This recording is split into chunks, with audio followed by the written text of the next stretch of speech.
할렐루야. 오늘 참 좋은 날입니다.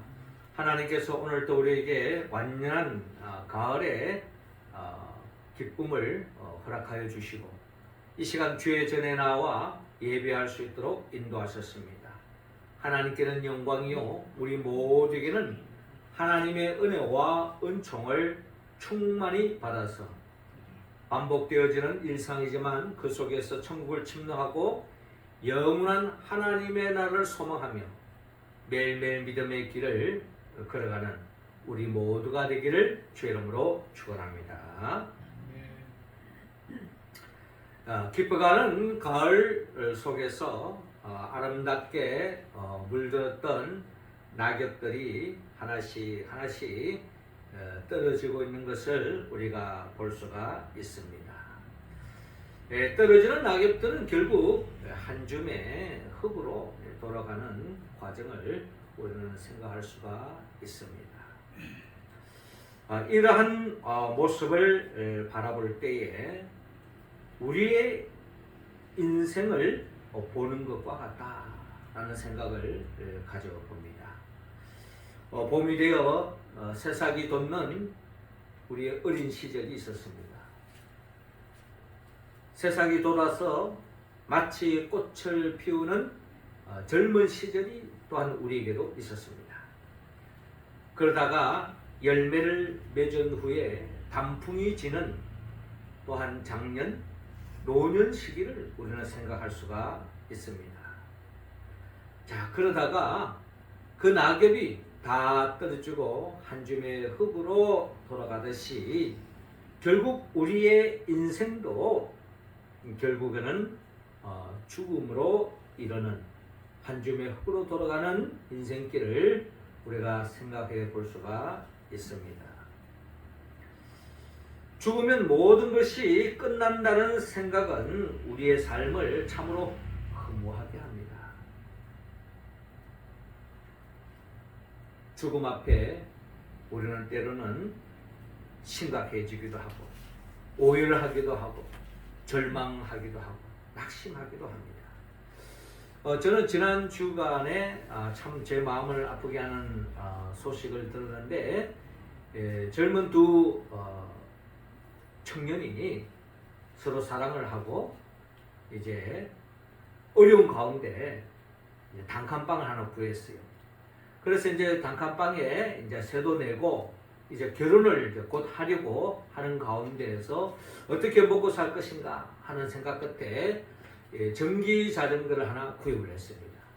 그래서 전기 자전거를 가지고 이제 배달을 해서 수입을 얻어서 이제 가정을 일구는, 그래서 두 사람의 사랑을 또한 키우고 행복한 가정을 세우고자 하는 그런 마음으로 전기 자전거를 사가지고 이제 배달해서 이제 먹고 사는데 나름대로 어려움 없도록 또 그래서 돈을 모아서 앞으로 집도 사고 이런 꿈을 가지고 결혼 생활을 꿈꾸면서 이제 결혼을 앞두고 자전거를 하나 어렵게 구입을 했어요. 그런데 이제 이 자전거, 전기 자전거는 이제 충전을 하잖아요. 그래서 집안에서 단칸방에서 충전을 하다가 거기서 이제 불이 나가지고 결국에는 두 사람이 이제 삶을 마감하는 그런 소식을 이렇게 접하면서 정말 사랑의 꽃을 피워보지도 못하고 그 젊은 꽃다운 나이에 결혼을 앞두고 죽었다는 이런 이야기를 들을 때 제 마음에 참으로 더없는 슬픔이 자리 잡았습니다. 결국 어떤 형태이든 우리 인생은 결국 죽음 앞에 놓여져 있고 죽음에 대한 자리에서 우리는 떨칠 수가 없는 것이 우리의 삶의 모습입니다. 우리는 지난 주일에 주님께서 누가복음 19장 10절에 인자가 온 것은 잃어버린 자를 찾아 구원하려 함이니라 라고 말씀하지 않았습니까? 잃어버린 자, 생명을 잃어버린 자, 행복을 잃어버린 자, 사랑을 잃어버린 자, 참된 기쁨을 잃어버린 자, 이런 잃어버린 자를 찾아 구원하려 오셨다라고 주님께서 우리에게 말씀하고 있습니다. 죽음의 자리에서 그 불안, 그 공포, 그 염려, 그 걱정으로부터 붙들칠 수 없는 우리를 구원하기 위하여 주님이 이 땅에 오셨다는 것입니다. 그렇다면 주님으로부터 우리는 이미 예수 그리스도를 믿음으로 우리는 구원받은 자다라고 이야기합니다. 그 성경이 말하는 구원의 의미가 뭔가? 우리는 무엇으로부터 구원을 얻었는가? 오늘 성경의 본문을 통하여 주님은 우리에게 구원받은 자들은 무엇을 누릴 수 있는지, 무엇으로부터 구원받았는지, 무엇으로부터 다시 되찾았는지 우리에게 말씀해 주고 있는데요. 먼저 주님은 오늘 본문 27절을 통하여 부활의 생명을 얻었다 라고 우리에게 말씀하고 있습니다. 27절 말씀 우리 같이 한번 읽어봅시다. 시작. 부활이 없다고 주장하는 사두개인 중 어떤 이들이 와서. 자, 오늘 성경 본문을 보니까 본문 27절에 부활이 없다고 주장하는 사두개인 중 어떤 이들이 와서 라고 말하는데, 유대인들이 하나님을 믿으면서도 그 중에는 우리가 크게 사두개인 또 바리새인 이런 나름대로의 하나님을 믿는 신앙의 또 다른 형태의 모습으로 하나님을 믿는 그런 분류가 있는데, 바리새인들은 그들은 나름 부활을 믿습니다. 그러나 이 사두개인들은 부활이 없다고 주장하고 부활신앙을 믿지 않는 것이, 그들이 하나님을 믿음에도 불구하고 부활신앙을 인정하지 않는 것이 사두개인이었다는 것을 우리는 성경을 통해서 잘 알 수가 있습니다. 그래서 이 사두개인이 이야기하기를 오늘 본문 28절을 보니까 물어 이르되 선생님이여, 모세가 우리에게 서주기를 만일 어떤 사람의 형이 아내를 두고 자식이 없이 죽으면 그 동생이 그 아내를 취하여 형을 위하여 상속자를 세울지니라 하였나이다 라고 질문을 하고 있습니다. 자, 이 질문의 목적은 결국 예수님에게 궁금증을 해결하기 위해서, 해답을 얻기 위해서 하는 접근이 아니죠.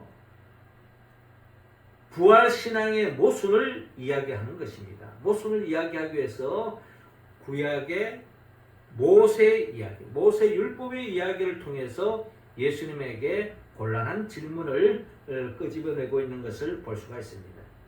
신명기 25장 5절 6절을 보면요, 형제들이 함께 사는데 그 중 하나가 죽고 아들이 없거든 그 죽은 자의 아내는 나가서 타인에게 시집가지 말 것이요, 그 남편의 형제가 그에게로 들어가서 그를 맞이하여 아내로 삼아 그의 남편의 형제된 의무를 그에게 다 행할 것이요, 그 여인이 낳은 첫 아들이 그 죽은 형제의 이름을 잊게 하여 그 이름이 이스라엘 중에서 끊어지지 않게 할 것이니라 라고 신명기 말씀에 기록되어 있는 것입니다. 하나님이 말씀인 거죠. 자, 이 말씀은 일면 계대 계약으로서 계대 제도로서 이스라엘 사람들이 가족이 있는데 큰 형이 결혼했어요. 근데 큰 형이 어떤 이유로 인해서 사고로 인해서 죽었습니다. 그럼 그 아내는 어떻게 되느냐? 다른데 시집 보내지 않고 또 시집 가지 않고 그 집에 둘째, 셋째, 넷째가 있을 수 있잖아요. 그러면 둘째와 함께 결혼 생활을 하게 됩니다. 그러다가 또 둘째가 죽으면 또 셋째와 결혼 생활하고 이런 식으로 이제 하는 것이, 그래서 거기서 자녀를 넣으면은 큰형의 이름을 잊게 해서 죽은 형의 이름을 잊게 해가지고 이렇게 가정을 꾸려가는 그런 나름대로의 계대 제도를 이야기하고 있는 것을 볼 수가 있는데, 자, 이 말씀을 통하여서 예수님에게 29절에 그런데 7형제가 있었는데 마지가 아내를 취하였다가 자식이 없이 죽고 그 둘째 셋째가 그를 취하고 일곱이 다 그와 같이 자식이 없이 죽고 그 후에 여자가 죽었나이다. 일곱이 다 그를 아내로 취하였으니 부활 때 그 중에 누구의 아내가 되리까? 라고 이야기하면서, 자, 이런 일이 현실 속에서 일어날 수 있는 이야기입니다.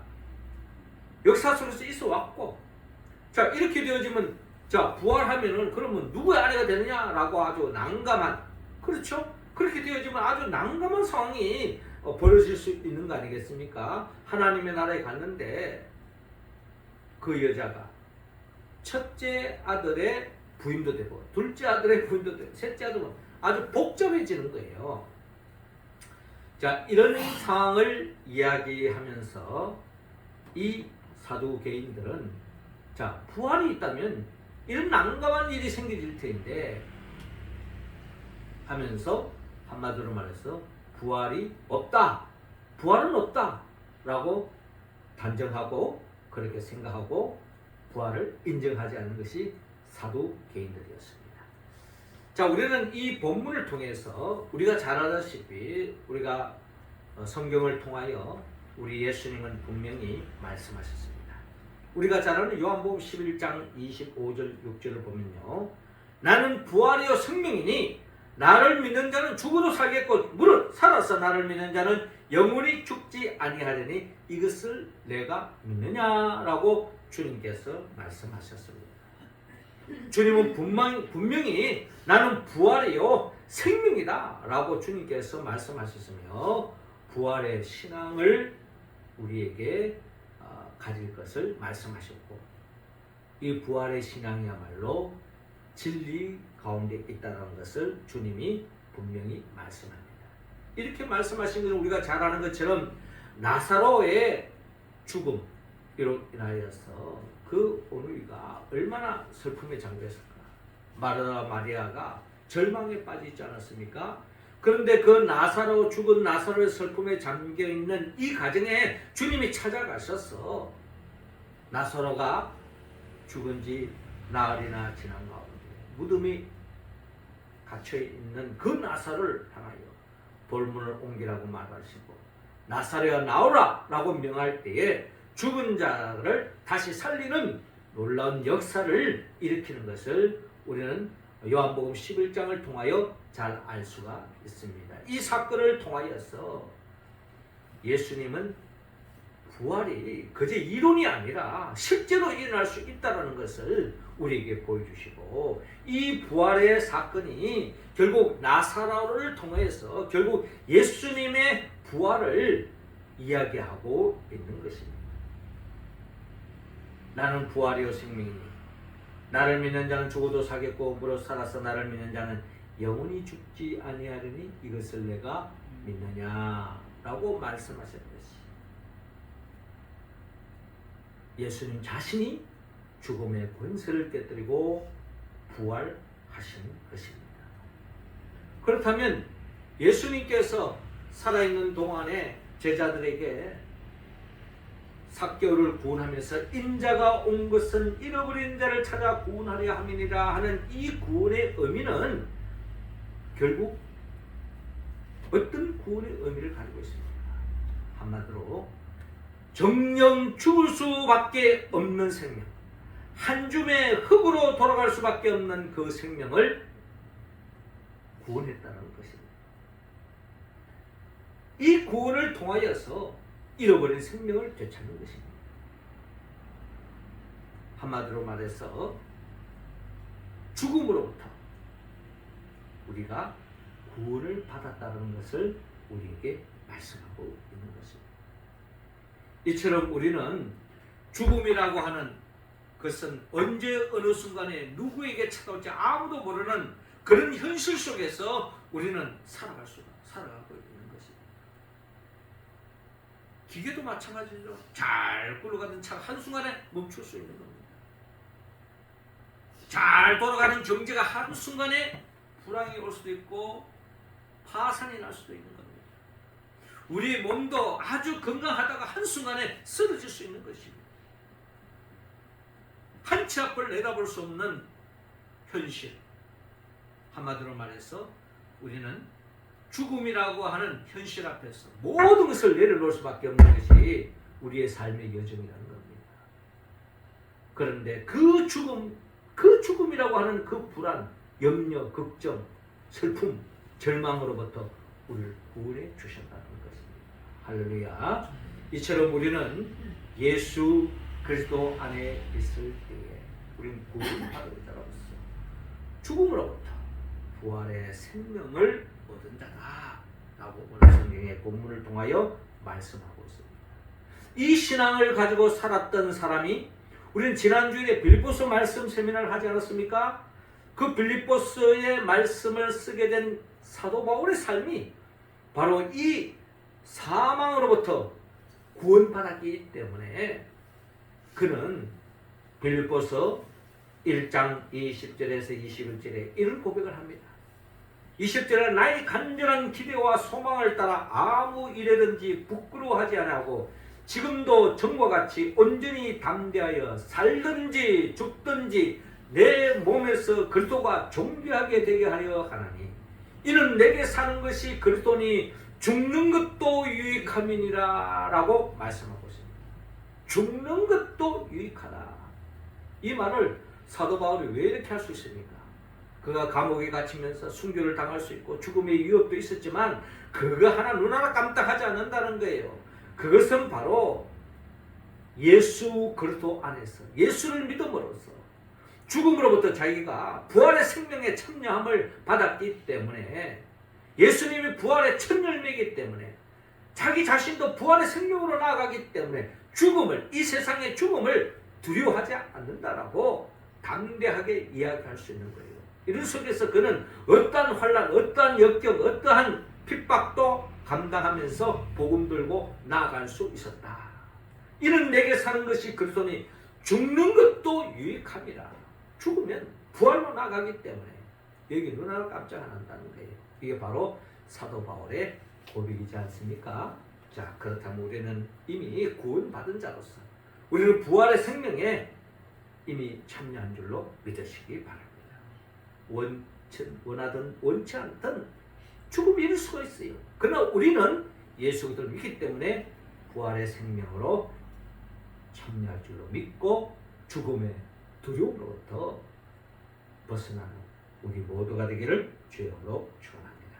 이어 두 번째로, 우리가 구원받았는데 무엇으로 구원받았느냐? 한마디로 지옥에서 천국으로 구원받았다. 오늘 본문 35절을 통하여 말씀하고 있습니다.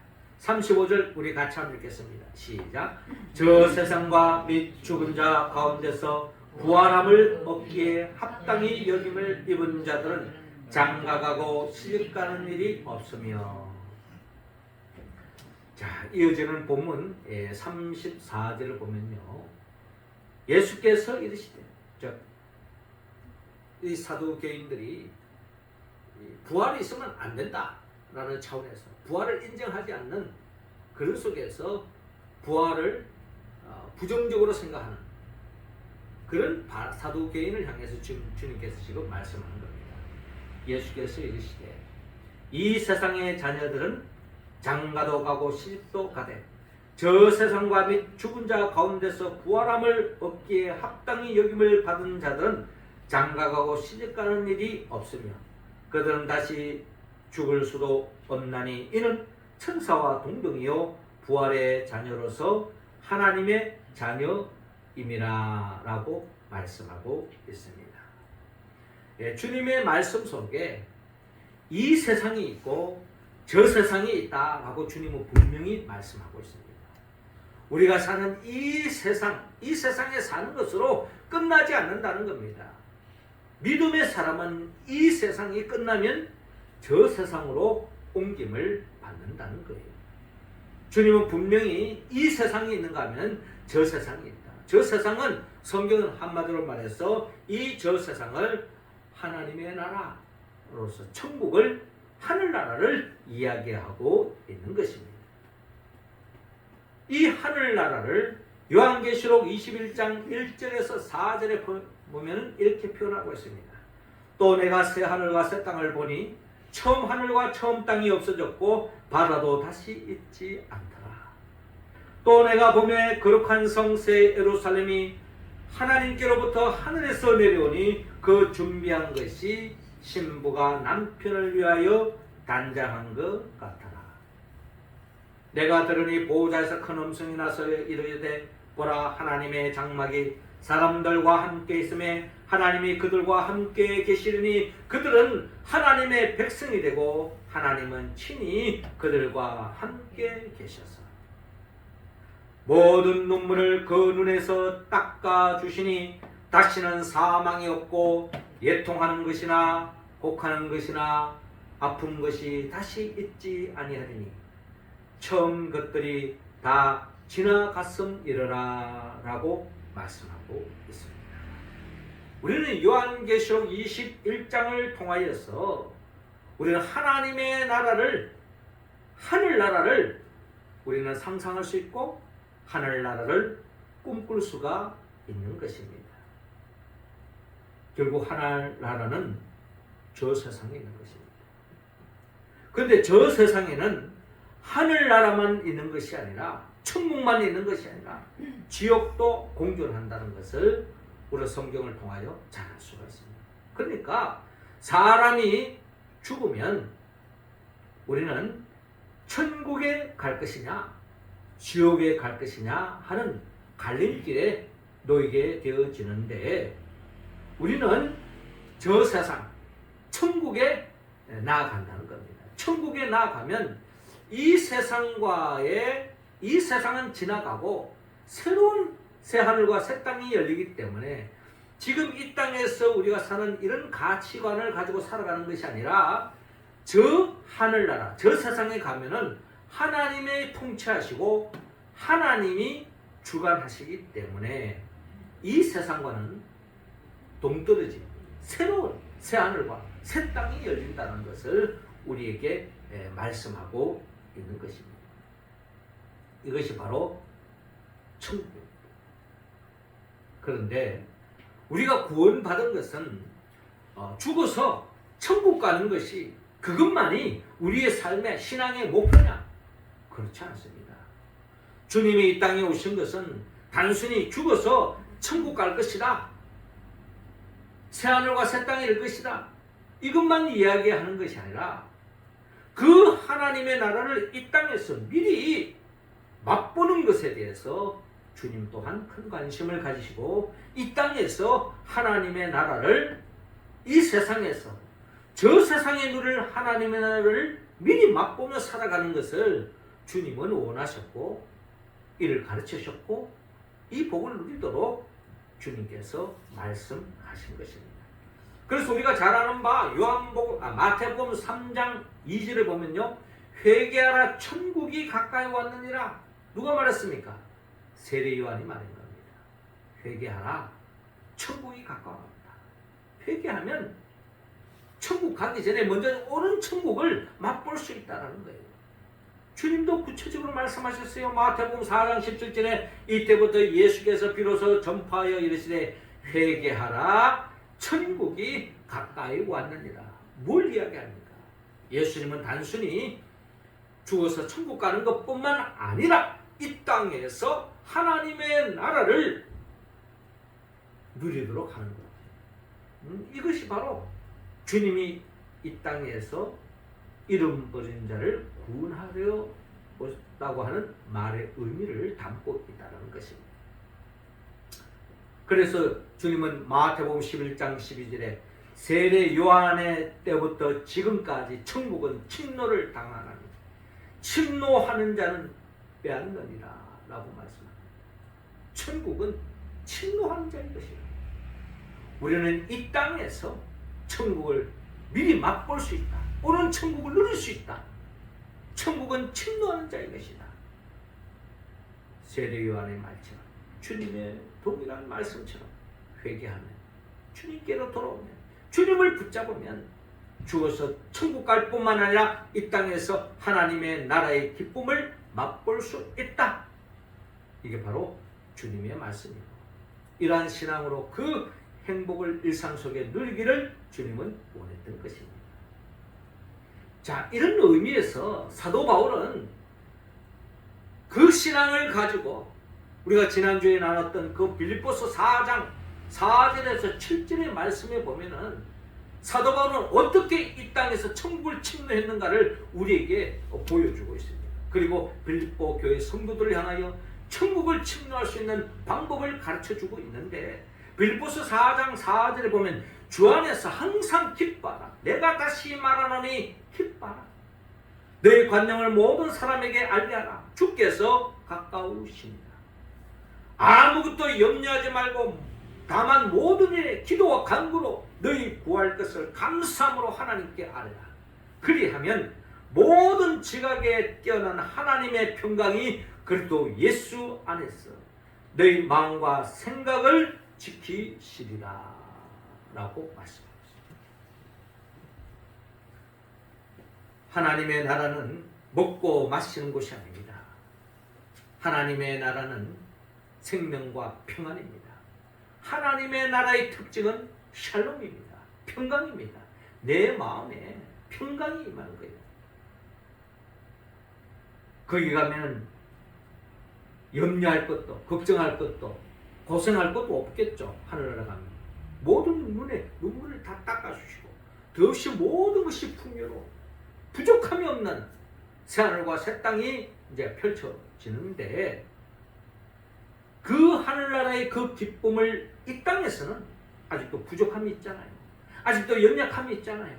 아직도 염려가 있습니다. 언제 어느 순간에 어떤 일이 날지 모르는 그런 현실 속에 우리는 살아가고 있는 겁니다. 그런데 그 속에서 어떻게 우리가 기뻐할 수 있습니까?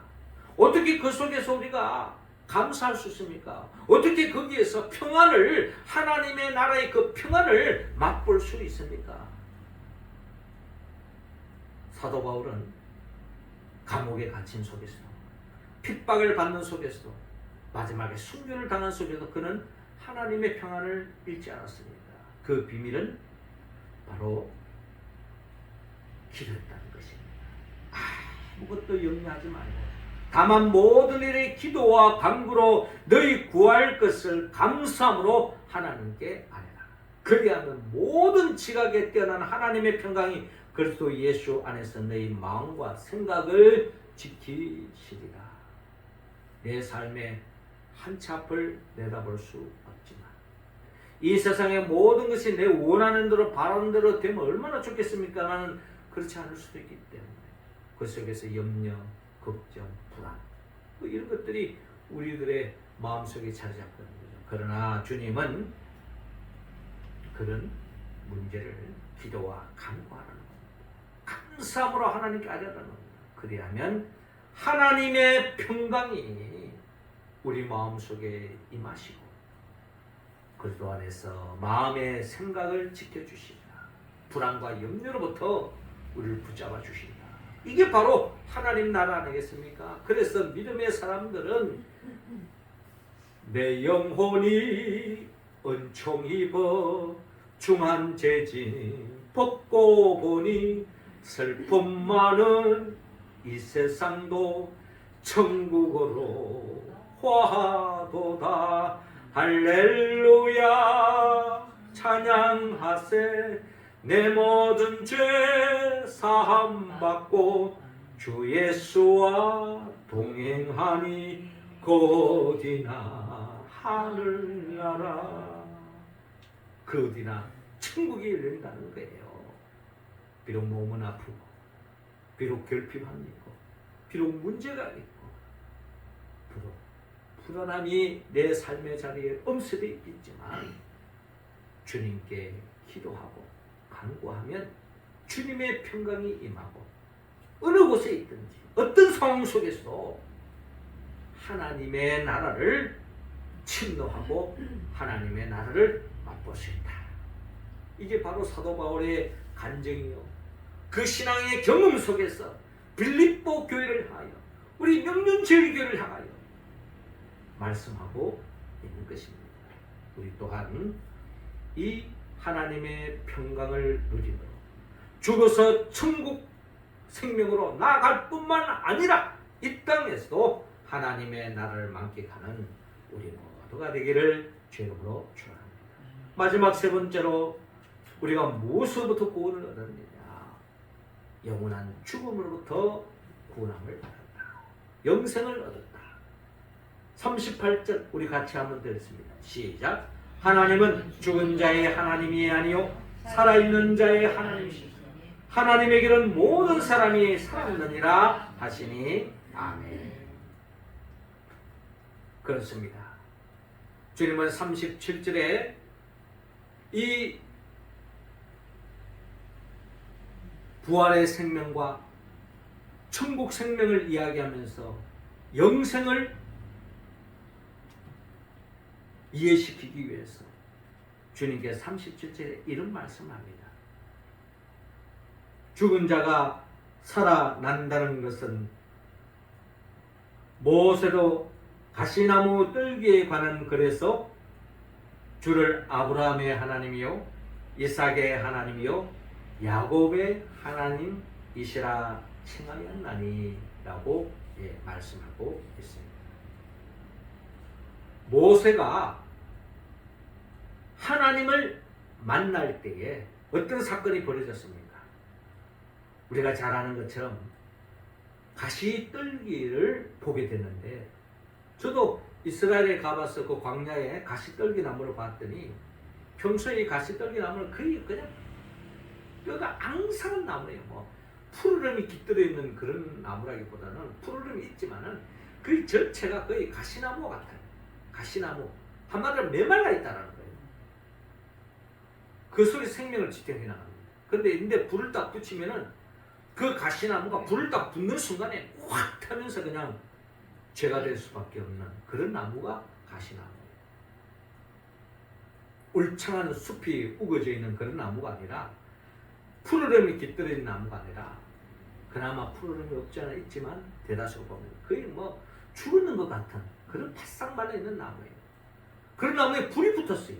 자, 불이 붙으면 어떻게 됩니까? 순식간에 불이 타서 죄가 될 수밖에 없는 것이 이 가시나무, 일명 떨기나무라고 말할 수 있는 거죠. 자, 그런데 모세가 그 나무를 보는데 불이 붙었는데 곧 꺼질 줄 알았는데 계속 불이 끄지 않고 타오르는 거예요. 여기에서 하나님이 등장하십니다. 하나님께서 나는 아브라함의 하나님, 이삭의 하나님, 야곱의 하나님이라고 주님께서 말씀하시는 거죠.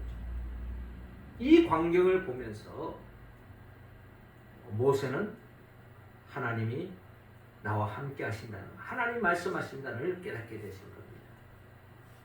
우리는 이 떨기나무, 꺼지지 않는 이 떨기나무를 통해서 오늘 주님께서 말씀하고 있는 겁니다. 하나님은 죽은 자의 하나님이 아니요 살아있는 자의 하나님이시니 하나님에게는 모든 사람이 살았느니라 라고 말씀합니다. 불에 타서 꺼질 수밖에 없는 그런 떨기나무인데 꺼지지 않는 거예요. 우리 인생도 결국에는 살아있지만 정령 죽을 수밖에 없는 인생이지 않습니까? 그러나 하나님이 함께 하시면 우리는 결코 죽지 않는다. 영원한 생명을 얻을 수 있다 라고 하는 말씀의 의미로서 오늘 본문을 통하여 주님께서 우리에게 말씀하고 있습니다. 요한복음 3장 16절에 하나님이 세상을 이처럼 사랑하사 독생자를 주셨으니 이는 그를 믿는 자마다 멸망하지 않고 영생을 얻게 하려 하십니다. 그렇죠. 우리는 예수 그리스도를 믿음으로 멸망치 않고 영생을, 우리는 뭘 잃어버렸을까? 영생을 잃어버렸어요. 멸망에 이를 수밖에 없는 겁니다. 우리는 무엇으로부터 구원받았습니까? 멸망에서부터 영생으로 구원을 받았다는 것입니다. 이게 우리가 주 안에서 얻은 복이라는 겁니다. 사도 바울은 요한일서 5장 12절을 통하여 아들이 있는 자에게는 생명이 있고 아들이 없는 자에게는 생명이 없느니라 라고 분명히 말씀하셨습니다. 예수 그리스도가 없다면 죽은 생명이나 다를 바가 없는 거예요. 지금 우리 주위에 아직도 예수 믿지 않는 사람들이 많이 있지 않습니까? 어떻게 본다면 영적인 눈으로 보면 시체와 다를 거 없어요. 죽은 인생입니다. 죽음을 향하여 달려가고 있는 거예요. 그래서 우리는 그들을 향하여 마음에 품고 태신자로 품고 전도하고 주께로 인도하는 것이 우리의 과제예요. 우리의 사명이다 라는 것이 죽어가는 생명을 주께로 인도하는 것. 이게 바로 우리의 사명입니다. 사도 바울은 이 영원한 생명을 그는 일상 속에서 누렸습니다. 빌립보서 4장 11절에 13절을 보면요, 내가 궁핍함으로 말하는 것이 아니라 어떠한 형편에든지 나는 자족하기를 배웠노니 나는 비천에 처할 줄도 알고 풍부에 처할 줄도 알아 모든 일 곧 배부름과 배고픔과 풍부와 궁핍에도 처할 줄 아는 일체의 비결을 배웠노라. 내게 능력 주시는 자 안에서 내가 모든 것을 할 수 있느니라 라고 말씀합니다. 이게 바로 부활의 생명, 천국 생명, 영원한 생명을 얻은 사람들이 할 수 있는 이야기예요. 내가 어떠한 형편에 처하든지 자족하는 비결을 배워라. 그렇죠. 어떠한 소리, 우리가 살다 보면 배고플 때도 있고 배부를 때도 있지만 배고플 때도 있는 거예요. 풍부에 처할 수도 있지만 빈곤에 처할 수도 있습니다. 내가 잘못해서 그럴 수도 있고 환경이 그럴 수도 있는 거예요. 나는 잘 살고 싶고 평화롭게 살고 싶은데 전쟁이 일어날 수도 있는 겁니다. 이러한 세상에 우리는 살고 있어요. 그러나 내게 능력 주시는 자 안에서 내가 모든 것을 할 수 있다는 것은 어떠한 상황이 전개된다 할지라도 나는 주님으로 인하여서 자족한다. 천국을 침노할 수 있다. 죽는다 할지라도 나는 부활의 생명을 가지고 있기 때문에 눈 하나 깜짝하지 않는다는 거예요. 또한 영원한 생명을 품고 있기 때문에 뭐가 아쉬웠겠냐라는 거죠. 이게 바로 사도 바울의 고백이었다는 것입니다. 우리도 이러한 삶으로 나아가야 될 줄로 믿습니다. 이것이 성경의 가르침, 이론으로 끝날 것이 아니라 우리의 삶을 통해서 이 말씀의 복을 우리가 누려야 할 것입니다. 부활의 생명, 천국 생명, 영원한 생명을 안겨주기 위해 주님이 이 땅에 오셨고 우리는 예수 그리스도를 믿음으로 이미 이 복을 받은 줄로 믿으시기 바랍니다. 이 복을 우리 일상 속에서 충만히 누리기 위해서는 우리는 성령의 도움을 받아야 합니다. 성령은 예수 그리스도의 영이죠. 나를 위하여 천지 만물을 창조하시고 친히 인간의 몸으로 오셔서 우리에게 참된 복을 안겨주기 위하여 모든 죄를 대신 짊어지고 십자가에 못 박혀 죽으시고 부활하시고 승천하시고 지금도 우리에게 보혜사 성령을 보내주셔서 성령의 도우심으로 부활의 생명, 천국 생명, 영생을 누리도록 인도해 주시고 그런 삶의 길로 걸어가는 우리들을 장차 영원한 세계로 인도하게 하여 재림하여 오실 예수도 그분의 영 보혜사 성령의 도움을 받아서 우리가 이 구원받은 자로서 이 부활의 생명, 천국 생명, 영원한 생명을 충만히 누리며 살아가는 우리 모두가 되기를 주님으로 축원합니다. 기도드리겠습니다. 하나님 아버지, 이 시간 우리 한 사람 한 사람에게 성령의 기름을 부어 주옵소서. 예수 그리스도를 믿음으로 잃어버렸던 부활 생명, 천국 생명, 영원한 생명을 다시 되찾고 구원받아서 이 말씀의 이 약속의 복이 머리에 머무르는 것이 아니라 우리 가슴에 스며들고 우리의 몸으로 우리의 삶으로 이 믿음으로 매일매일 천국을 침노하며 어떠한 형편 속에도 자족하는 비결을 깨닫고 하나님의 나라를 일상에 살아가는 우리 모두가 되게 하여 주옵소서. 이 복을 나만 누릴 것이 아니라 우리 주에 아직도 이 복을 누리지 못하는 그들에게 주 예수를 복음을 전하고 주께로 인도하는 우리 모두가 되게 하여 주옵소서. 예수님의 이름으로 기도드립나이다. 아멘.